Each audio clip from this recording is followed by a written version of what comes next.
Nowadays, romance isekai manga are boring like hell. You can see the same hard-working loser boy getting reincarnated in isekai world full with hot chicks because of a truck accident and somehow become a superhero there and pulling the hottest woman in the kingdom. But this story is not the same. Meet Alban Adran.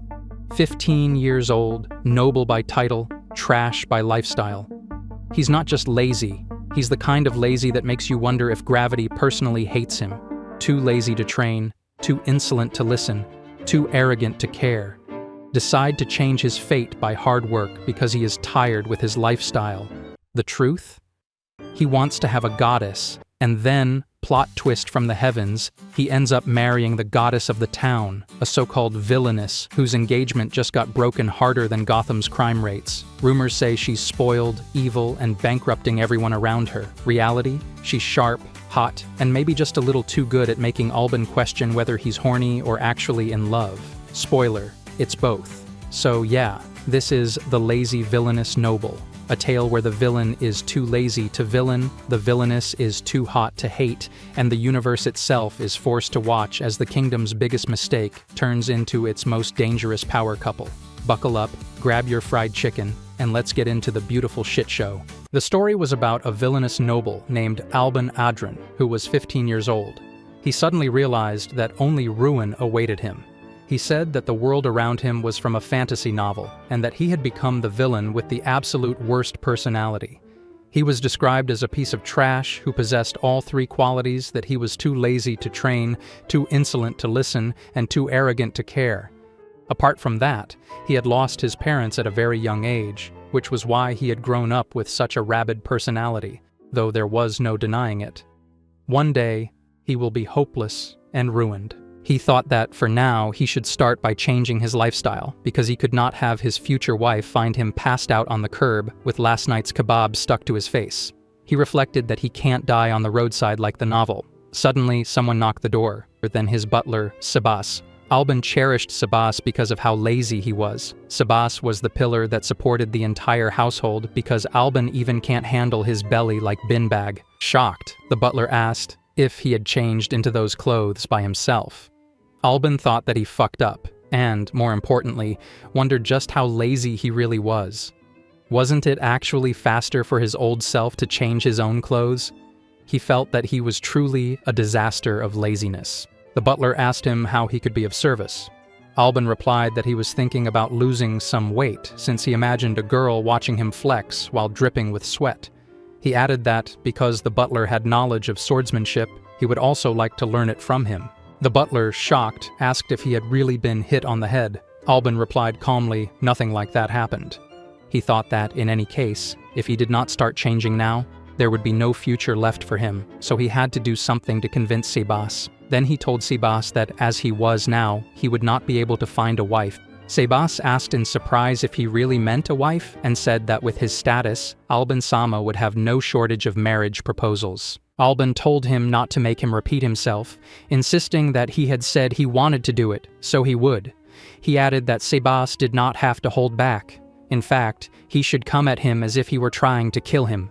He declared that he would prove himself within 6 months, both by dieting and by mastering swordsmanship only because he craved for her grapes. The butler replied that, seeing such firm resolve, he understood. Though unworthy, Sebas Christian would help him with all his might. Excited, Alban said that they should get started, though he admitted it was a pain, but he imagined her rubbing lotion on my sore legs. Oh fuck. He was motivated again. A week later, they began practicing.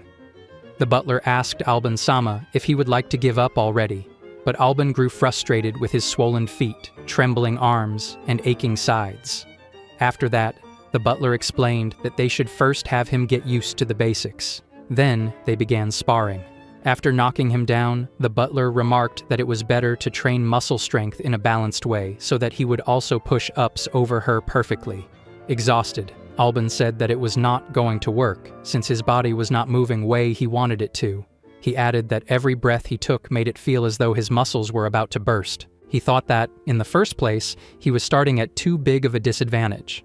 Since he still had time, he felt he should take things a bit slower. but the butler told him that, at the pace he was going, it was likely he would lose weight in about 1 year, or in around 3 years so that you still look like a horny pig.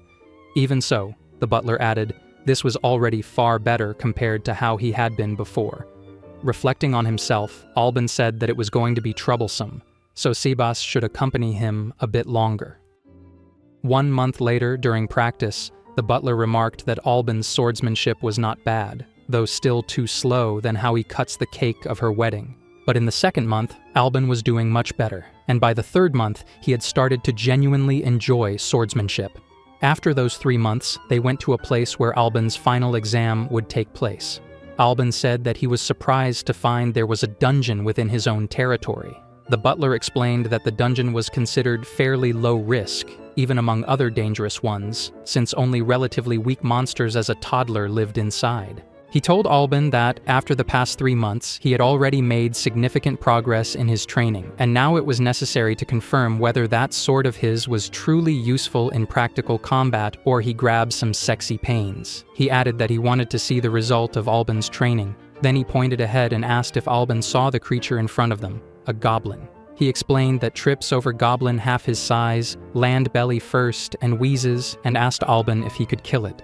Albin replied confidently that he could. At first, Sebas had believed that Albin's drive would only last for 3 days at most, thinking there was no way that lazy brat could ever follow through with it. However, he realized that Albin had absorbed everything he had taught with incredible speed, proving that there were no limits to a hard-working genius. Sebas thought to himself that he could not even remember the last time his heart had beaten so strongly, and he declared with confidence that Albin was truly a remarkable man, beloved by God. The butler appreciated Albin for his heartless kill and told him that he had nothing left to teach him. After 6 months of training, Albin asked Sebas if it was true that someone had sent him a marriage proposal, and he was excited that he would finally have a wife to feeding him grapes in bed, but in his fantasy, she holds a bucket of fried chicken. Albin wondered what kind of girl she might be, admitting that he would really prefer her to be cute and kind.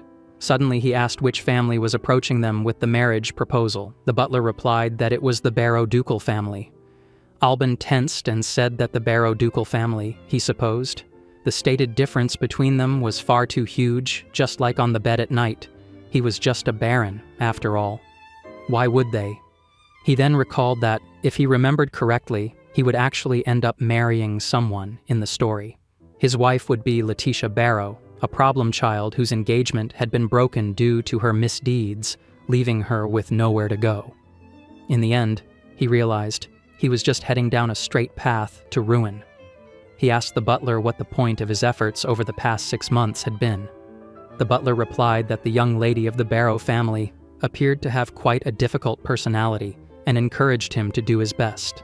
Albin, frustrated, muttered that this was a pain in the ass. Albin realized how painful the situation was, as every muscle were aches, and he moans like it's foreplay, and wondered if he could refuse already. But the butler replied that if he wanted to turn the Barrow-Ducal family into enemies, he should feel free to do so. He added that Albin should not be discouraged, because if the Adron baronial family established a connection with the Barrow-Ducal family, their safety would be secured so that no one could fuck them. But Albin could not accept it. He thought that it was because of that connection that he was heading straight for ruin. He wondered what exactly she had done this time.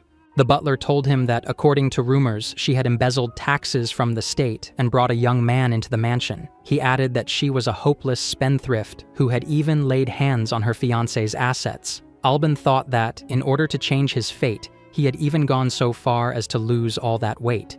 Yet this only meant there had been no point to any of it after all. Now, it was finally time to meet her in person. That day, a hot lady stepped out of a buggy. Seeing her, Albin thought that she looked different, as on his wedding night she lasting long enough to climb the stairs to the bedroom.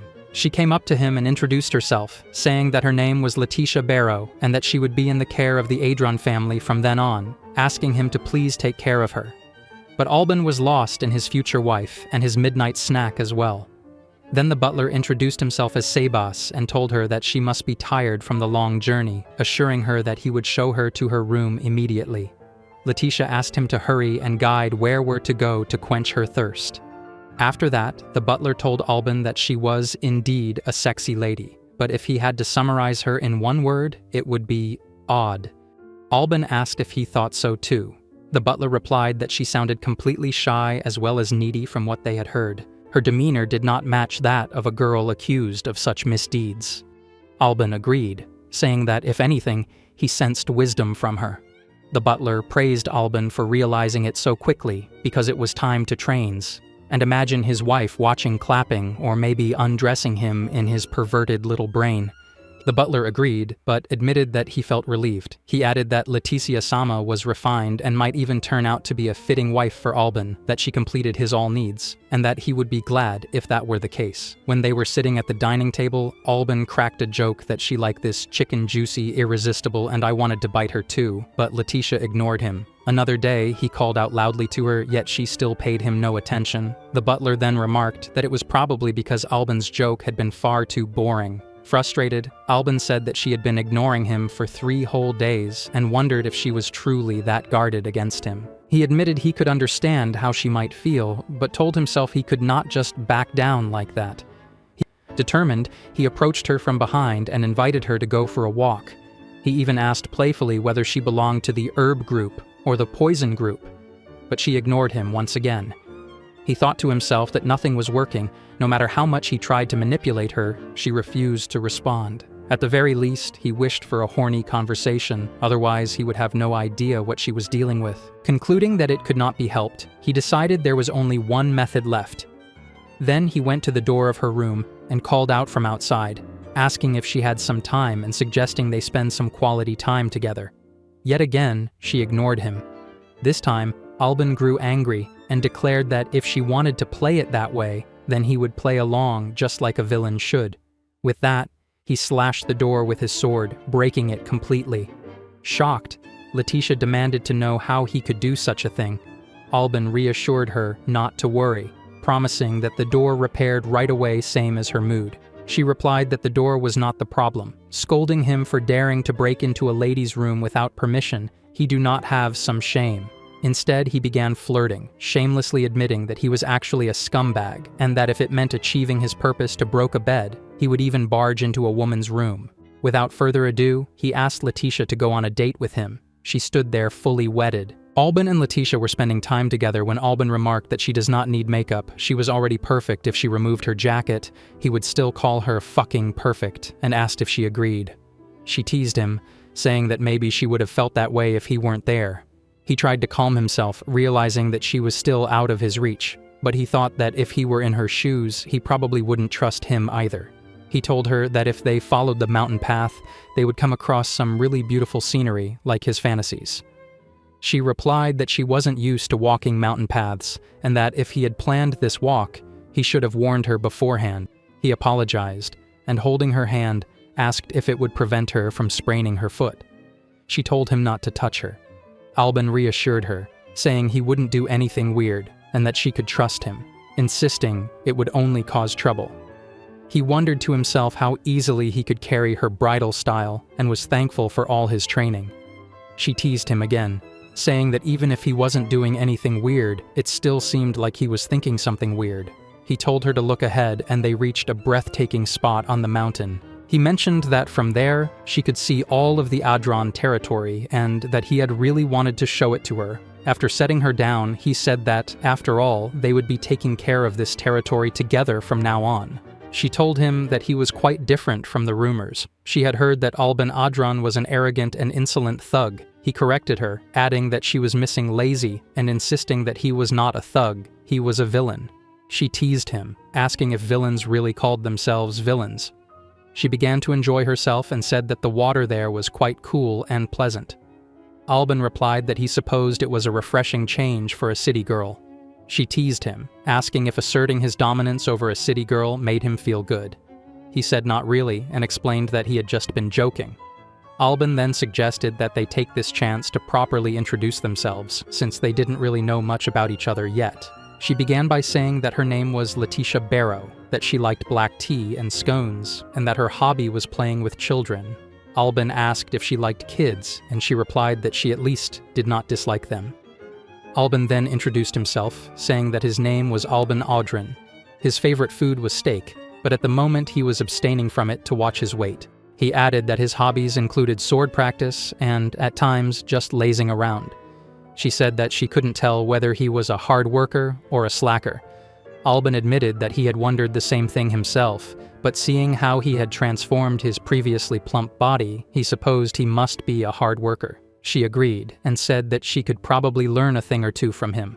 As they were sitting together, a monster suddenly appeared. Albin stepped in front of a killer bear and told Letitia that the bears of these woods could be quite a nuisance. She was shocked and asked why he was calmly explaining this instead of running, urging him to hurry away. He told her to close her eyes, saying that the bear was targeting her. Drawing his sword, he said that although the bear looked delicious, he would have to refuse, and that creatures like it should stay away from Letitia. He thought to himself that at last they were finally having a good conversation. He asked if she was all right, and she replied that she was fine. She had just never seen a monster before, so she had been a little surprised. Albin realized what he had been doing. She had never been attacked by a monster before, so of course she would be scared. Relieved that she was safe, he instinctively reached out to touch and hug her, keeping her close and secure. After that, he felt glad to know that she was safe and comfortable with him. She squeezed his hand and asked why he was being so kind to her. She wondered if he wasn't only marrying her for political reasons and pointed out that he could have been content with the security of the Barrow family's support while leaving her alone. So why was he being so attentive? Holding her hand, he told her that he wanted to flirt with his cute wife. She was dangerous every time he looked at her. He started planning their wedding and their honeymoon. At least, that was the front he put up. His intention was to find out what she had done and how she had angered others. She admitted that she would have been safer not knowing that. He insisted that it would not do, as he was now involved in the matter. She countered that he was still unrelated to it and offered him advice. If he wanted to keep the Audrin family safe, he should treat her badly. Letitia recounted her story, explaining that she had been promised a fiancé at the age of 5, Duke Morrow Bertley. As a child, she had wondered what kind of person he might be, hoping he would be a wonderful man. In reality, however, Duke Mauro turned out to be nothing more than an absolute fool. One day, she found him sitting and flirting with 2 ladies. She called out to him, and he asked dismissively what she wanted. She explained that the rising taxes had become a heavy burden on the people of the domain and warned that at this rate, things would get worse. He rudely told her that the Barrow family's little pipe woman should not meddle in politics. Realizing she had spoken out of turn, she fell silent, while the 2 lazy ladies mocked her, laughing and repeating his insult.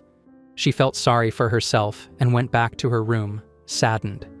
She thought of him as her precious fiancé, the man she had been taught to dedicate herself to since childhood. However, as she walked through the village, she saw people crying and struggling to find even a little food. Many were stealing to save their sick children, adjusting the supplies they had stored, and suffering under the heavy taxation. She decided that if Mauro was going to waste the people's taxes like that, she would steal from him to help them.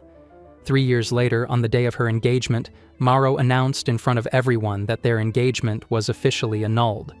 Letitia asked what he meant, and he accused her of not only squandering their wealth, but also having the audacity to embezzle tax money, asking if she thought he wouldn't notice. Everyone began murmuring negatively about her. She tried to explain herself, saying that she had only been in between, but he interrupted, telling her that whatever her reason had been, stealing was still stealing, and that she no longer had the right to set foot in his territory. Everyone around continued thinking poorly of her. She stood there, reflecting that the future she had dreamed of since childhood seemed lost forever, and that these were truly bad days. Suddenly, he shouted at everyone, asking what they were waiting for and ordering them to hurry and get her out of there. However, she reminded herself that she had no right to cry, understanding that she had acted fully aware of the consequences. Half a year later, at the Barrow household, Letitia spoke to Albin Adron, acknowledging that this was the name of her new fiancé. She thought about the rumors every noble had heard, that he was the worst kind of man, arrogant, selfish, and lazy. Yet in reality, Albin was a very good person and incredibly caring. He saw her for who she truly was and even believed in her, but that was exactly why she could not let him get involved. She did not want to put Albin in danger, whether it meant losing something she held dear or having her heart shattered. She hated the thought of it all. Regret filled her, and she wondered what she was supposed to do before finally breaking down in tears. On the other side, the butler explained the whole story to Albin. He said that it seemed this was how Letitia-sama had been framed in the matter. Albin interrupted, saying that was enough, and then began thinking about how he should deal with the culprit. He imagined kidnapping him and throwing him into the sea, and even considered hiring a professional torturer, but then decided it would be better to handle it himself. The butler said that he was not finished yet. Albin asked for a summary, concluding that Mauro was a cheating bastard who had framed Letitia for his own sins and then cast her aside. The butler told him that there was more to it than that.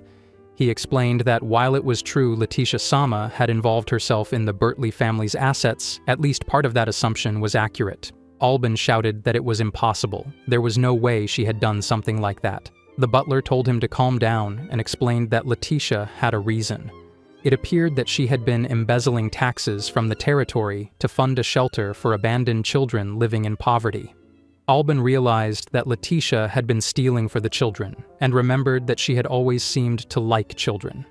The butler continued, explaining that her riskless dipping into the Bertley family's assets had apparently been used to help the poor and raise their standard of living. Albin exclaimed that, in other words, she had been doing everything to clean up after that incompetent bastard's mess. He realized that this was probably why she had acted the way she did toward him. It had been to keep him safe. Excitedly, he asked Sebas what he thought when he heard all this, insisting he could be honest. The butler replied bluntly that, to put it simply, it was completely outrageous. Albin said he felt the same way and told Sebas to lend him a hand, declaring that he was going to show the scumbag who had framed Letitia what a true villain could do.